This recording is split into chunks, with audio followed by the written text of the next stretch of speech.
ತಿಂಗಳಿಗೆ 500 ರೂಪಾಯಿ ಕೊಡ್ತೀನಿ, 2 ಹೆಕ್ಟರ್ ಇರ್ತಕ್ಕಂಥ ರೈತರಿಗೆ ಕೊಡ್ತೀನಿ ಅಂತ ಒಂದು ಮಾತನ್ನು ಬಜೆಟಲ್ಲಿ ಅನೌನ್ಸ್ ಮಾಡ್ತಿರಲ್ಲ ಓಟ್ಗೋಸ್ಕರ.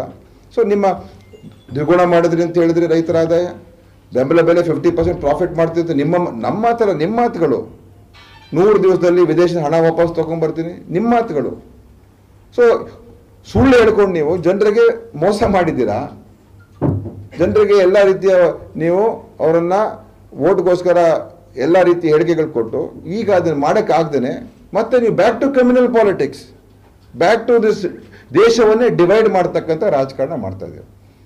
ಕೇರಳ ಒಂದು ಕ್ಷೇತ್ರವನ್ನು ನೀವು ವಯನಾಡನ್ನು ನೀವು ಯಾವ ರೀತಿ ಬಿಂಬಿಸ್ತೀರ ಅಂತ ಹೇಳಿದ್ರೆ ಮೆಜಾರಿಟಿ ಜನ ಇಲ್ಲದೆ ಇರ್ತಕ್ಕಂಥ ಕ್ಷೇತ್ರಕ್ಕೆ ಅವ್ರು ಹೋಗಿದ್ದಾರೆ ಅಂತ ಒಂದು ಕೀಳಮಟ್ಟದ ಮಾತು ಒಬ್ಬ ಪ್ರಧಾನಮಂತ್ರಿ ಆಡಿದ್ರೆ ಅಂದರೆ ಇವತ್ತು ಎಷ್ಟು ದೇಶವನ್ನು ಡಿವೈಡ್ ಮಾಡ್ತಾ ಇದ್ದಾರೆ ಪ್ರಧಾನಮಂತ್ರಿ ಅಮಿತ್ ಶಾ ಇವರೆಲ್ಲ. ಬಿಜೆಪಿ ಜೊತೆ ಇರ್ತಕ್ಕಂಥವ್ರು ರಾಷ್ಟ್ರವಾದಿಗಳು, ಬಿಜೆಪಿಯ ಜೊತೆ ಇಲ್ಲದೆ ಇರ್ತಕ್ಕಂಥವ್ರು ರಾಷ್ಟ್ರದ್ರೋಹಿಗಳು ಅಂತ ಬಿಂಬಿಸ್ತಕ್ಕಂಥದ್ದು ಅಂದರೆ ನಮ್ಮ ದೇಶವನ್ನೇ ಹೊಡಿತಾ ಇದ್ದೀರಲ್ಲ. ಸೊ ನಿಮ್ಮ ಇದು ಫೇಲಿಯರ್, ಟೋಟಲ್ ಫೇಲಿಯರ್ ನಾನು ಹೇಳ್ತೀನಿ ಮೋದಿ ಅವರ. ಯಾಕಂದರೆ ಡೆವಲಪ್ಮೆಂಟಿನ ಅಜೆಂಡಾ ಮೇಲೆ ಅವ್ರು ವೋಟ್ ಕೇಳ್ತಾ ಇಲ್ಲ, ಇವತ್ತು ಕೆಲಸದ ಮೇಲೆ ಅವ್ರು ವೋಟ್ ಕೇಳ್ತಾ ಇಲ್ಲ, ಅವರು ಅಚ್ಚೇ ದಿನ ಮೇಲೆ ವೋಟ್ ಕೇಳ್ತಾ ಇಲ್ಲ. ಅದನ್ನು ಬಿಟ್ಟು ಮತ್ತೆ ಈ ಥರ ಮಾಡ್ತಾ ಇದ್ದಾರೆ. ಗಾಂಧಿ ಅವರು ಇವತ್ತು ಮ್ಯಾನಿಫೆಸ್ಟೋನ ಬಿಡುಗಡೆ ಮಾಡಿದ್ದಾರೆ. ಕಾಂಗ್ರೆಸ್ ಪಕ್ಷ ಏನು ಹೇಳ್ತದೆ? ಕಾಂಗ್ರೆಸ್ ಪಕ್ಷ ಇನ್ಕ್ಲೂಸಿವ್, ನಮ್ಗೆ ಎಲ್ಲರೂ ಬೇಕು ಅಂತ ಹೇಳ್ತಕ್ಕಂಥದ್ದು.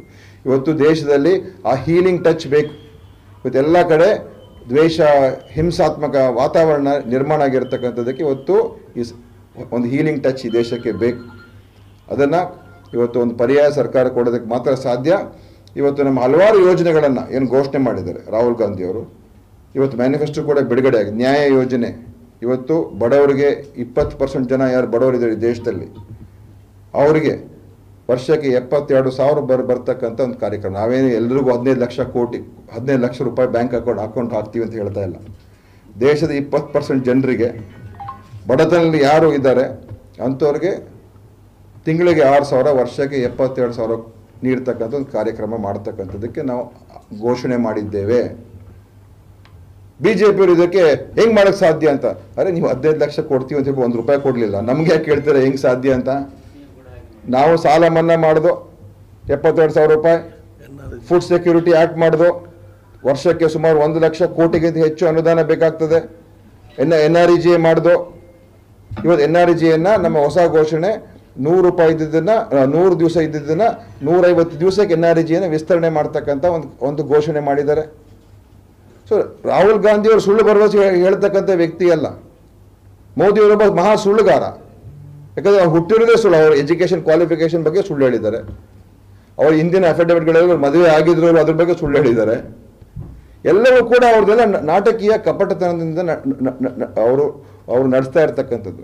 ವಿಚಾರದ ಬಗ್ಗೆ ನಂಬಬೇಕು ಬಿಡಬೇಕು ಮೋದಿ ಅವ್ರಿಗೆ ಗೊತ್ತಾಗೋದಿಲ್ಲ. ಯಾಕಂದ್ರೆ ಎಲ್ಲ ಮ್ಯಾನೇಜ್ಡ್, ಮೀಡಿಯಾ ಇಸ್ ಮ್ಯಾನೇಜ್ಡ್. ಅಂದರೆ ಕೆಲವು ಮೀಡಿಯಾಗಳನ್ನು ದೊಡ್ಡ ಮೀಡಿಯಾಗಳನ್ನು ಮ್ಯಾನೇಜ್ ಮಾಡ್ತಾರೆ, ದೊಡ್ಡ ಮೀಡಿಯಾ ಓನರ್ಸ್ ಹತ್ರ ಮ್ಯಾನೇಜ್ ಮಾಡ್ತಾರೆ. ಒಂದು ಪ್ರೆಸ್ ಕಾನ್ಫರೆನ್ಸ್ ಮಾಡೋದಿಲ್ಲ. ನಿಮ್ಮಂಥ ಪತ್ರಕರ್ತರಿಂದ ಒಂದು ಪ್ರಶ್ನೆ ಕೇಳೋದಕ್ಕೂ ಕೂಡ ಹಕ್ಕು ಅವ್ರು ಇದುವರೆಗೂ 5 ವರ್ಷದಲ್ಲಿ ಕೊಡಲಿಲ್ಲ.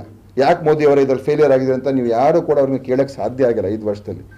ದೇಶ ಇತಿಹಾಸ ಒಬ್ಬ ಪ್ರಧಾನಮಂತ್ರಿ ಒಂದು ಪತ್ರಿಕಾ ಗೋಷ್ಠಿಯನ್ನೇ ಮಾಡದೇ ಇರತಕ್ಕಂಥ ಒಬ್ಬ ಪ್ರಧಾನಮಂತ್ರಿ ಹೇಳಿದ್ರೆ ಈ ನರೇಂದ್ರ ಮೋದಿ.